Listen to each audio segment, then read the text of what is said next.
you a producer getting cussed out by music artists after you send them your beats asking them to purchase them? Well, I'll show you how to sell your beats and possibly get the next big break in your music career after this. Evan was a fan of mine when 30 million people watched me on American Idol, and now I'm a huge fan of him, so. I at the apple on you lose your mind. Just make love to 3 girls I'll never see again in my life. Well, hello all you badass motherfuckers. I am EDM music artist, filmmaker, and overall badass Evan's Explosion. I know a thing or two about buying beats. Hit me, DJ. See, being a music artist who doesn't want to get involved in the production of making beats because Lord knows that I'm already involved way too much in my music career as far as having to know how to edit, record, all that stuff that comes with being an artist. The last thing I want to do is know how to produce beats. I rely on really talented producers. There are 3 fundamentals to remember when you are trying to get an artist to buy your beat. Number 1, the artist's mindset. As an artist, we have to have a high sense of self to be able to do what we do. So the last thing I want to feel like is like I'm just one of 100 people that they're selling stuff to. Being somebody who has also spent a good majority of my life being a salesman, I know when I'm seeing somebody try to sell to me very, very lazily and with no really thought behind it. And the last thing I want to be is be cherry-picked by somebody trying to make a quick buck. Producers, just like schemy, sleazy salespeople, will send out a million fucking emails hoping that they get somebody. This is what is called cherry-picking. Cherry picking is the most easiest form of getting sales because basically you just kind of put out your little feelers and hope that you will catch the person who is going to say yes to your offer right away. Now sure, sometimes cherry picking is necessary if you want to get quick numbers, if you just want to kind of get your feet wet, but after a while, if you really want to be someone who is a master of your craft and really somebody who's going to be taken seriously, you need to stop cherry picking and really do the actual sales that is required for you to get your beat sold. Remember that selling is 80% research and 20% action.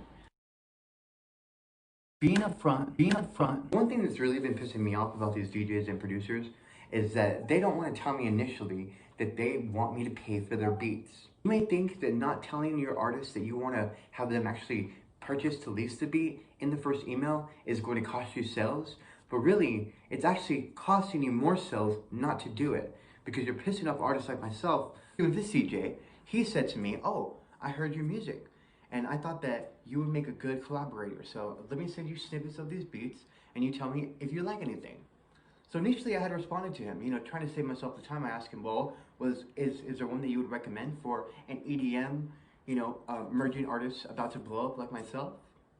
Didn't get a response. Then, a couple months later, a couple weeks go by, and I go ahead and I'm just, casually looking at my emails, and then I see his email. So I casually listen to one of the snippets, and I'm just like, well, okay, you know what? I could probably write a song to this, why not? So I messaged the guy, asking him about it, and that's when he wants to tell me that, guess what? He wants to charge me for it. He responds to me instantly and says, I charge 50 bucks for my beats, but if you buy it right now, I'll give you 35. So homeboy right here is using a strategy called the buy now or pay later tactic. Basically, this tactic is to encourage urgency to purchase the product because if you don't purchase it now, you're basically costing yourself more money in the future if you choose to buy it later. The problem with this though is that you are attracting a certain type of customer, a certain type of client.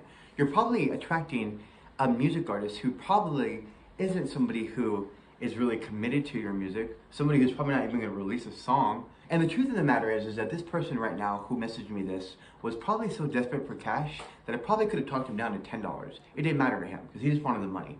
And what that signals to me is that this person does not value themselves. Why am I going to want to fuck with a fucking producer who doesn't value themselves? I know that right now I'm writing nothing but hit songs. So if I was to get this beat, turn it into a hit song, and then it blows up, I'm going to be giving this person who doesn't really even put that much effort into this a fucking big break. When I myself have been fucking trying to fucking get my big break forever, and I put fucking every fabric of my being into my music, and I'm going to give this person a big break? Fuck that.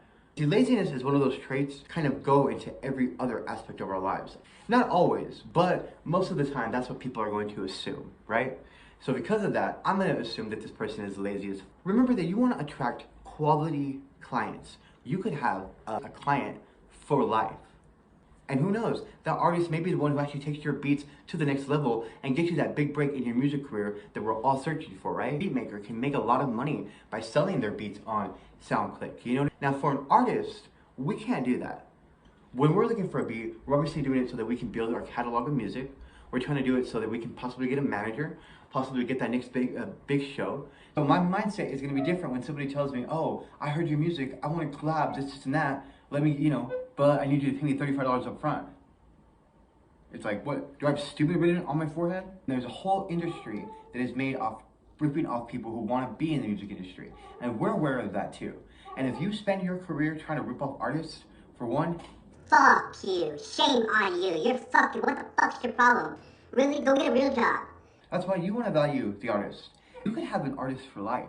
If I think about how much money that I gave DJ Shaw T over the past, 7 years, because not only did I buy beats from him, but I also wanted him to mix my mastermind. This could be a potential for you to actually have a client that you can really build a relationship with. And that's what having a business is all about. Whether it's a music business, whether it's, a catering business, you need to keep your clients happy and retain that business. You will make much more money, and it will be a lot less effort to actually make money than trying to find a new client, as opposed to keeping the clients that you have right now happy and finding quality clients. I hope this video was helpful to you. I hope that this video helps you so that you can really get your music to a lot more other artists and actually start making a business off of your music, because that is ultimately the goal for everybody, you know what I mean? And just because us artists can be a little bit stuck up and set in our ways does not mean that we're not going to really value the contribution that you're making to our career. Never underestimate how valuable that you are. Never underestimate how valuable your contribution is to my career. If you give value into the world, you're gonna get fucking value out. And if you come at somebody up front about what your intentions are, it's gonna be a lot less effort on your part than trying to do some type of facade.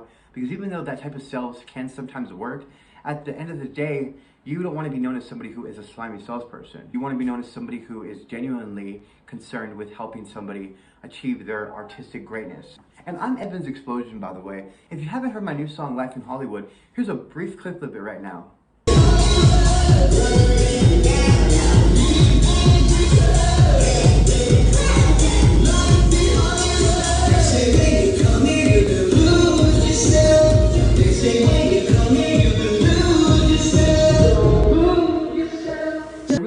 Subscribe to this channel, because if you want insight of what it is like to be an artist and have an artist who really has a really positive outlook and really believes that he's going to blow up really soon, then you definitely want to follow my channel. I have videos on here about exposing people who want to do you wrong in the music business. I have videos about when it's time to cut somebody off. Don't forget that you are a miracle, baby. Miracles are what I call my fans.